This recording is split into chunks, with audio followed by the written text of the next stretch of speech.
Thank you, Niall. And let me go to Joe. Joe, hi, how are you?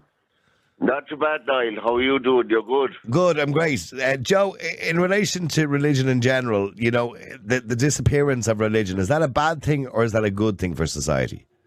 I think it's a very bad thing for society, Niall. And I'll give you an example there. I don't know if you remember there during the lockdowns.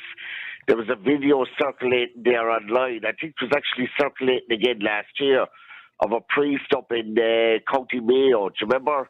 He invited one of these imams into the church to do the call to prayer, and there was controversy at the time because, as you remember, there was a chap from Donegal who's very well known in circles. Actually confronted the priest, and he actually called him a heretic for what he was doing. And the priest was actually trying to deny it, saying that your man was a bigot, like, you know. Yeah. But that kind of goes against the rules to practice Islam in a Catholic church, doesn't it? Yeah. It does, yeah. And the video, like, there was your man inside the church, and he was doing his, you know, the way he was carrying on, like, he's, you know, the prayer. And your man had no intentions of bowing down to pressure or anything. Yeah, I mean, look, if you want to do your Islam or your Muslim call to prayer, whatever it is, and you have to point towards Mecca 5 times a day or whatever it is, you far away and do it. But I suppose not in a Catholic church is not a good idea. Yeah, but you know that there was reports going around that they were actually experimenting with that atmosphere in the last couple of years behind closed doors, and people didn't know anything about it. Because you remember there when all the churches were closed during the COVID, they were telling people that they couldn't go to Mass. There was a lot of reports going on that they were actually doing a lot of that stuff. Well, what annoyed me during COVID in relation to that, so they told Catholics they couldn't go to Mass, right? And the churches were all closed, etc., etc. But yet they accommodated Islam by giving them Crow Park. Do you remember that?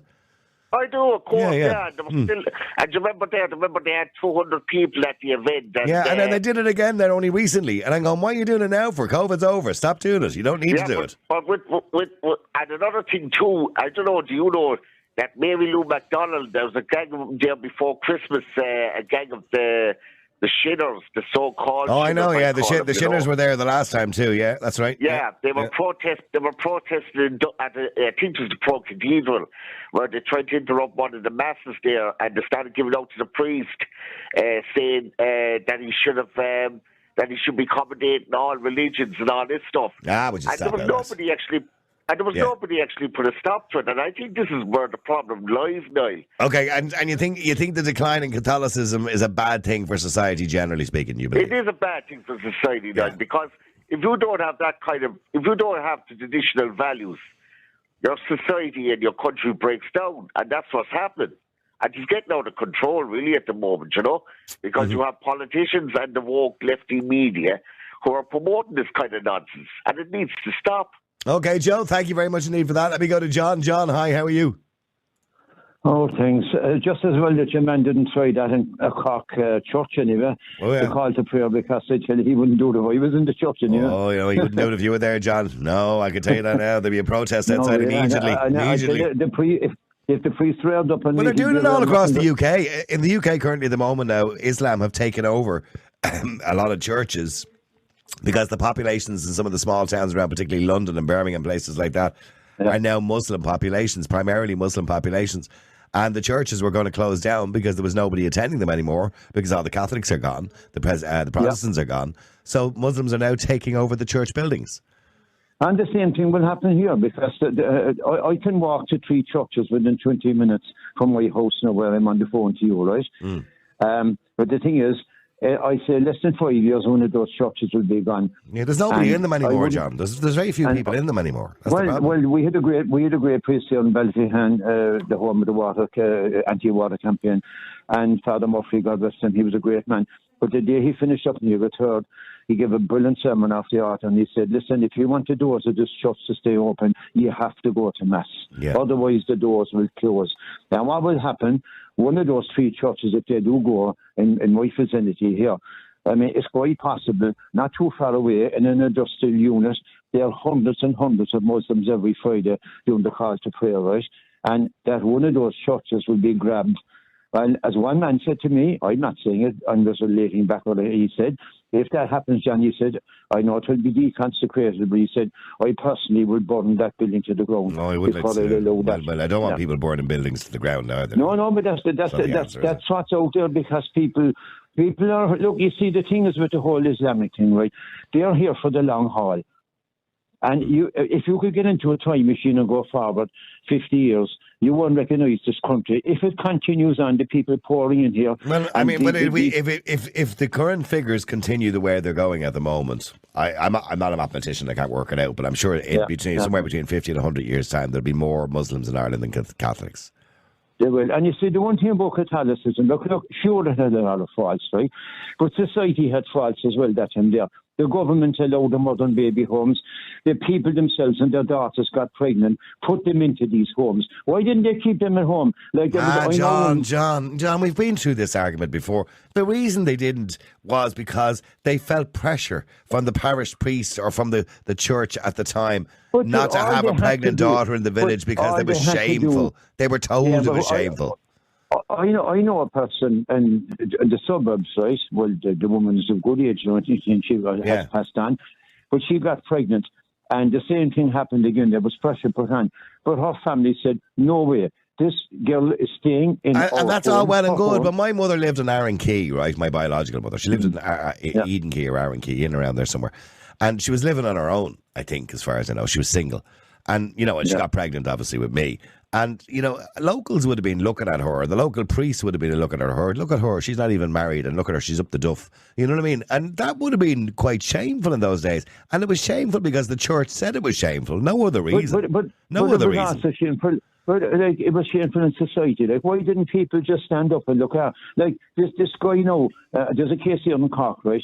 And I know for a fact it was a former councillor who I'm not going to name, right? But she opened admitted on local radio, right, that her father brought her up to Dublin, right, rather than put her into the place in Cork. But he sat in his car. He watched his daughter go into a bunch of strangers, right? I know. And his future grandchild growing inside and that. No, who was it was there? No, I understand what you're saying. I'm not removing the fault completely from the parents who put their daughters into mother and baby homes, but I'm saying those parents felt under pressure to do that because Catholicism had such a stranglehold on society in relation to the morals and the shame that they were told to feel about having a pregnant daughter out of wedlock. So that they kind of felt they had to. But just moving away from that, the whole idea. Okay, losing religion. Go on, sorry. Look, you see, it kept people on an even keel. It kept them with a conscience. They were equipped with a conscience. I mean, there was also a great social part of it that the churches were full every Sunday. People congregated outside. They met their neighbours they hadn't seen for the week. They had chats, they had the local news, whatever. And it was a great social event. And sadly, you get it still in the rural areas, but it's dropping off there as well. And like in my parishes here, one church in particular is very, very packed to the roof every Saturday and Sunday, right? The other two are quite enough, right? Because a lot of the other people have died off. But if you want the faith to survive, lads out there listening, if you believe and if you're giving out about the Muslims or whatever, fuck off out of that now, get up off your hole and go to Mass. Okay, thanks for that, John. Lorraine, hi, how are you? Sorry, Richard, go ahead. Yeah, I honestly don't agree with that. I agree with you there, Niall, on the morality thing. But I just wanted to say one more thing about the alliance between the left and the Islamists. I think it's explained by the fact that they both want to destroy the West. And if they're successful, then they'll end up killing each other like we saw in Iran in the 1970s. Mm-hmm. So I think the Irish people are in for a rude awakening within the next 50 years, 100 years, if Islamic immigration continues at scale like it is.